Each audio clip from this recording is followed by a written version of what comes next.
Ahoy-hoy and hello, it's Sasha here. And guess what? I'm going to do another one of those amazing live challenges. Why? A, because the first one was awesome. Lou Bartone rocked the house. B, because even though Lou rocked the house and I did it all 30 days, I still clearly need more work. C, it commits me to something and I need that commitment. And D, it means that I can bring you guys even more amazing content. Starting with today being day one of the Lose the Fear of Facebook live challenge with Warren W. Ryan. He's amazing. I mean, obviously, you'll see. There's a link in the little thingy. I'll make sure to drop it in the comments, but check it out. It's a really cool thing, and like I said, it's going to help keep me accountable. So it means I can't hide no matter how silly I feel my hair looks. I can't avoid no matter how much I want to or how much my face is swollen. So let's cut to the point. Today, I want to talk about being as good as your reputation. Now, for some of you, this may be a little bit of a recap because you know what I'm going through. For some of you, this won't be. But what it comes down to is you need to be as good as your reputation. And you have to remember that that reputation is really based on how amazing and good you were. So I mention this because I had some traumatic experiences with some dentists over the weekend, and it was just this whole big kerfuffle. Now, I'm a business owner.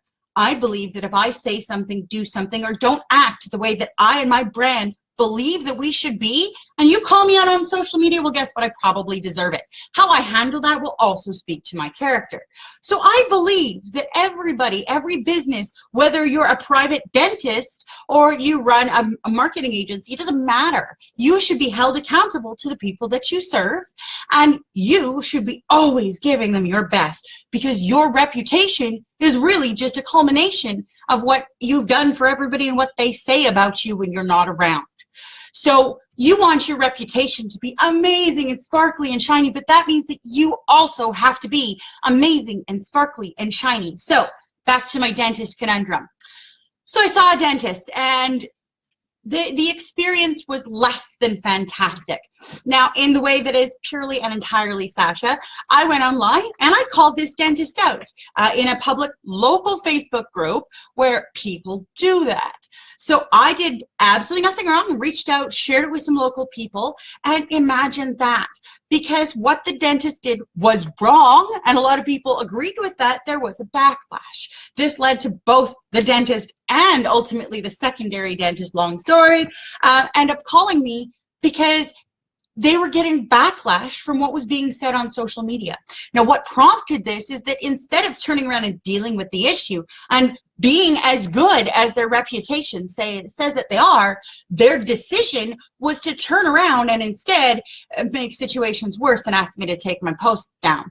So that's what prompted this, because at the end of the day, guys, you have to be as good as your reputation. You don't have a choice. Your reputation is going to be a culmination of experiences that other people have had and are willing to share in a safe, open environment. If you make it so that people are afraid to leave reviews, they're also going to be afraid to come and see you or afraid to deal with you. And don't think for a second they're not going to share that behind your back.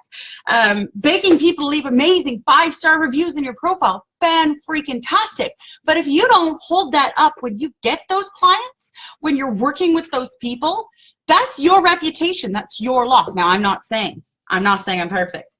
I've lost clients, some of them great, some of them not. You know, it happens to everybody. But what changes it is how you approach the situation and how you handle it.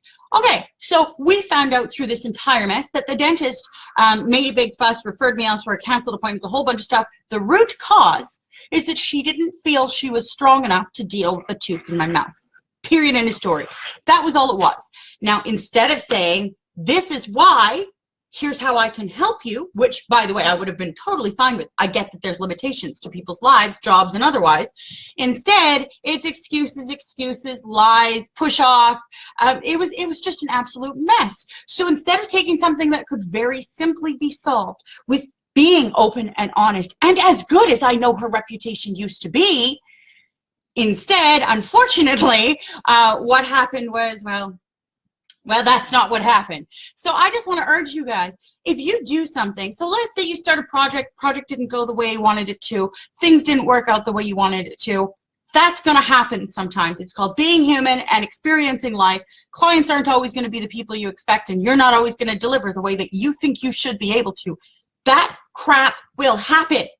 But it's how you handle those situations that builds up the reputation that you have. And it's that reputation that will enable you to keep yourself in business, or that is the reputation that will ultimately ruin your business. But that is on you. It's not on anybody else. You are the one who decides how your customers see you. Oh, I know. Oh my God, boom. Right? But it's true. So the next time you're thinking about that and you're like, wow, I have this difficult situation I don't want to deal with, whatever it is, sit down and say, hey, if I were the person in that position, what would I want to hear?